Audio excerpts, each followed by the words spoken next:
हाँ देखिए बेटा।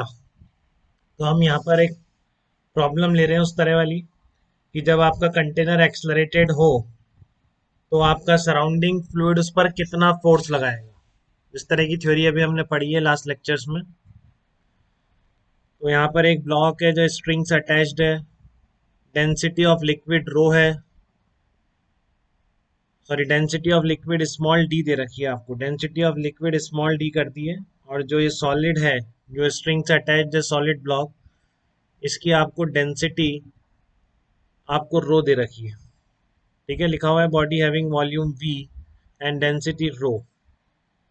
तो बॉटम से आपने लिक्विड के अटैच किया हुआ है स्ट्रिंग से। तो क्योंकि अगर लिक्विड की डेंसिटी, इसकी डेंसिटी ज़्यादा है लिक्विड की, तो इसलिए ऊपर की तरफ फोर्स लगाएगा तो स्ट्रिंग टॉट होगी। ठीक है, बट अब इस कंटेनर का एक्सलरेशन प्रोवाइड कर दिया जाए ए नॉट, तो आपको टेंशन इन द स्ट्रिंग बतानी है कि अब इस स्ट्रिंग की टेंशन कितनी होगी। जब इसको आपने ए नॉट एक्सलरेशन दे दिया है कंटेनर को, तो इसकी टेंशन इन द स्ट्रिंग कितनी होगी।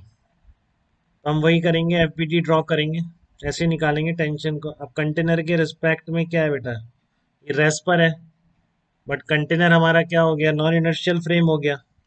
तो आप इस पर फोर्सेज कौन कौन से लगाएंगे। एक तो टेंशन आएगा नीचे, कांटेक्ट पॉइंट पे जाके अलोंग द स्ट्रिंग पुल करते हैं तो टेंशन की डायरेक्शन मिलती है आपको। ठीक है, और इसके अलावा इस पर कौन से फोर्सेस लगेंगे। यहाँ पर एक तो कांटेक्ट इसका लिक्विड से है तो लिक्विड भी फोर्स लगाएगा। पहले एक नॉन कांटेक्ट फोर्स लगाते हैं इस पर। डेंसिटी कितनी है, रो है इसकी, तो रो इनटू वॉल्यूम कितना है, बॉडी का वॉल्यूम भी दिया हुआ है आपको, वॉल्यूम कैपिटल वी, तो रो वी इंटू जी। एक टेंशन फोर्स लग गया, एक नॉन कांटेक्ट फोर्स लग गया। और कहाँ से कांटेक्ट है इसका, सराउंडिंग लिक्विड का। तो सराउंडिंग लिक्विड सबमर्ज्ड ऑब्जेक्ट पे कितना फोर्स लगाता है। अगर ये एक्सलरेशन ए नॉट नहीं होता तो D D into V into G हो जाता।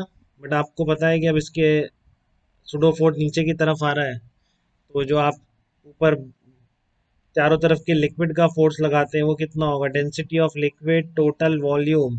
अब क्योंकि सुडो फोर्स नीचे की तरफ आता है तो जी प्लस ए नॉट, ये सराउंडिंग लिक्विड का फोर्स हो गया। ठीक है, टेंशन का फोर्स हो गया, आपका वेट हो गया, सराउंडिंग लिक्विड का फोर्स हो गया। अब ध्यान रखेंगे बेटा यहाँ, क्योंकि ये नॉन एक्स, ये इसका एक्सलरेशन है ए नॉट, इस कंटेनर के रिस्पेक्ट में लिख रहे हैं हम, तो आपको डाउनवर्ड डायरेक्शन में एक सुडो फोर्स और लगाना पड़ेगा। सुडो फोर्स क्या होगा, mass of the block rho into V into A naught. ये ध्यान रखिए, आपने यहाँ पर ए नॉट ऐड कर दिया तो कई बार फिर इसको भूल जाते हैं, बट ऐसा नहीं करेंगे। ये तो चारों तरफ के लिक्विड के फोर्स के लिए है। ये तो हमारी बात हुई थी लास्ट लेक्चर्स में कि इसको इतने ही वॉल्यूम के लिक्विड से रिप्लेस करते हैं, तो उस पर जो वेट होता है उसका, सराउंडिंग लिक्विड उस लिक्विड पे जितना फोर्स लगाता है सॉलिड पे भी उतना ही लगाता है। ठीक है, तो इस पर सिंपल फोर्स बैलेंसिंग है, टेंशन फोर्स, इसका वेट हो गया, सराउंडिंग लिक्विड का फोर्स हो गया। अगर आप ग्राउंड से ही देख रहे हैं तो ये मत लगाइए, नेट फोर्स अपवर्ड डायरेक्शन में equals to M into A naught कर दीजिए। बट अगर आप कंटेनर के रिस्पेक्ट में देख रहे हैं तो ये ब्लॉक रेस्ट पर है, बट कंटेनर खुद नॉन इनर्शियल फ्रेम है, तो इसलिए आपने एक सुडो फोर्स और लगा दिया। अब क्योंकि कंटेनर के रिस्पेक्ट में ये ब्लॉक रेस्ट पर है, तो इस पर आप नेट फोर्स बैलेंस कर दीजिए। डाउनवर्ड डायरेक्शन में टोटल फोर्स आ रहा है rho V into G plus rho V into A naught. तो ये डाउनवर्ड का net force equal to upward direction का नेट फोर्स, अपवर्ड में एक ही है सराउंडिंग लिक्विड का, D V into G plus A naught. ठीक है, तो इस तरह से आपके टेंशन की वैल्यू कितनी आ जाएगी, टी इक्वल्स टू आ जाएगा D V G plus A naught minus, उसको उधर ले जाएंगे rho V into G plus A naught. तो यहाँ से टेंशन का आंसर आ जाएगा आपका v into G plus A naught, common ले लीजिए, d माइनस रो। ये आपके वैल्यू ऑफ टेंशन आ जाएगी इसमें। ठीक है, ये आपका आंसर हो जाएगा जो पूछा था इसमें, find out tension in the string. तो टेंशन आ गई v into G plus A naught into D minus rho. ये आपके पास टेंशन की वैल्यू आ जाएगी। अब इसी सीक्वेंस में हम एक और एग्जांपल लेते हैं। अभी हमारा जो एक्सलरेशन था वो वर्टिकल डायरेक्शन में था, अब ये एक्सलरेशन हम डाउनवर्ड डायरेक्शन में भी कर सकते हैं। देखिए एक बार ध्यान से, क्वेश्चन है आपका, सॉलिड स्फीयर है of volume we and density rho S is tight. तो पहले की तरह यहाँ पे स्ट्रिंग से बंधा हुआ है, density of solid rho S दे रखी है आपको, inextensible string A B से अटैच्ड है, inextensible string A B से अटैच्ड है आपका ये। देख लीजिए इसको, इसको ए बी बोला है स्ट्रिंग को, 90 डिग्री एंगल आप वर्टिकल है स्ट्रिंग।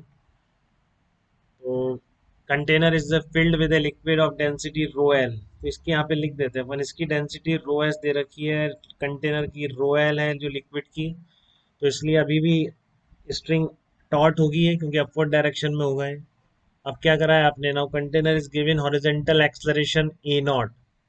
अब इसको आपने ए नॉट एक्सलरेशन दे दिया, तो आपको टेंशन इन द स्ट्रिंग बतानी है कि tension in A B at equilibrium stage कितनी होगी। तभी आपने वर्टिकल ए नॉट दे के टेंशन निकाली थी। अब कंटेनर को हॉरिजेंटल एक्सलरेशन दिया है, तो सबसे पहली बात तो आपको ये देखनी है कि इक्विलिब्रियम स्टेज इसकी लेफ्ट साइड जाके आएगी या राइट साइड जाके आएगी। सबसे पहले सोचने की बात तो ये है, तो इस पर सोचिए एक बार वीडियो पॉज करके कि टेंशन की इक्विलिब्रियम स्टेज इस तरह आएगी या इधर आएगी। देखिए बेटा एक बार, इक्विलिब्रियम स्टेज पर दो फोर्स लगेंगे इक्विलिब्रियम के लिए। आपका एक तो टेंशन फोर्स है, इसके अलावा इस पर क्या आएगा, हॉरिजॉन्टल डायरेक्शन में बात करें तो आप कंटेनर पे ही बैठ जाइए, तो एक तो सुडो फोर्स आएगा इस डायरेक्शन में, ठीक है। और इस डायरेक्शन वाला बॉयन फोर्स, अभी बात हुई थी हमारी कि सराउंडिंग लिक्विड अब हॉरिजॉन्टल भी फोर्स लगाएगा। कितना लगाएगा, आपका सुडो फोर्स इधर आ जाएगा, एम ए नॉट तो इस डायरेक्शन में लगाएगा। ये आपका लिक्विड का फोर्स आएगा हॉरिजॉन्टल डायरेक्शन में। कितना आएगा, वर्टिकल तो अलग है ही, हॉरिजेंटल में लिक्विड का फोर्स आएगा। लिक्विड का फोर्स कितना होता है, rho L into volume into A not. और सुडो फोर्स क्या होता है आपका, इसको सिस्टम लिया आपने तो मास of the system into acceleration of non inertial frame होता है सुडो फोर्स, ठीक है, यही होता है। तो यहाँ पर आपका सुडो फोर्स कितना आएगा, मास लिख दीजिए इसका, density of solid into volume into A naught. तो इस तरह से आ रहे हैं बेटा, कंटेनर के रिस्पेक्ट में आप देख रहे हैं। तो एक आपका सुडो फोर्स आया है, एक आपका सराउंडिंग लिक्विड का हॉरिजेंटल फोर्स, वो कितना आया है, rho L into V into A naught. तो अब किधर ज़्यादा होगा उधर चला जाएगा ये, उधर फिर टेंशन का कंपोनेंट आके बैलेंस करेगा। तो आपकी बात हुई यहाँ पे, rho L is greater than rho S, given है आपको। तो आप देख सकते हैं बेटा इसकी इक्विलिब्रियम स्टेज किस साइड आएगी। बहुत बच्चे गलती करते हैं अगर केवल इतना भी पूछ लिया जाए, ठीक है, कि इक्विलिब्रियम किस डायरेक्शन में होगा, इक्विलिब्रियम इस डायरेक्शन में होगा, क्योंकि लिक्विड का फोर्स हमें वर्टिकली ध्यान रहता है, बाकी सब भूल जाते हैं, ठीक है। या हॉरिजेंटल फोर्स ध्यान नहीं रहता तो हम बोलते हैं सुडो फोर्स इधर आएगा तो इधर इक्विलिब्रियम आ जाए। बट ऐसा नहीं है, अगर ये ए नॉट से एक्सलरेटेड हो रहा है तो इस बॉल का जो इक्विलिब्रियम आएगा, ठीक है, इस बॉल का इक्विलिब्रियम किस डायरेक्शन में आएगा आपका, बॉल का इक्विलिब्रियम आपका इसी डायरेक्शन में आएगा, राइट साइड डायरेक्शन में इक्विलिब्रियम आएगा, ठीक है ना।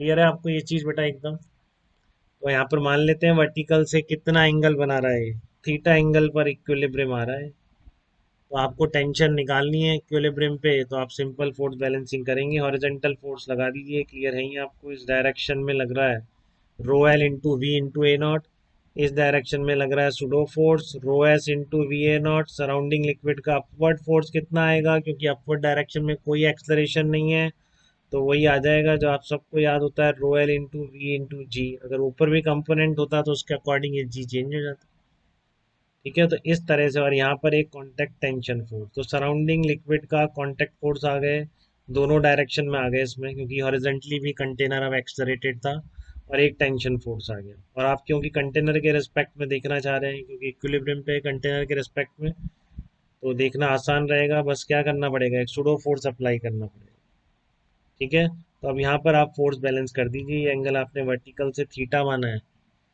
ठीक है। तो क्या पूछा है इसने, फाइंड आउट टेंशन ही पूछी है, तो थीटा एलिमिनेट करना होगा, तो T cos theta T sine theta निकाल के स्क्वायर एंड ऐड कर देंगे।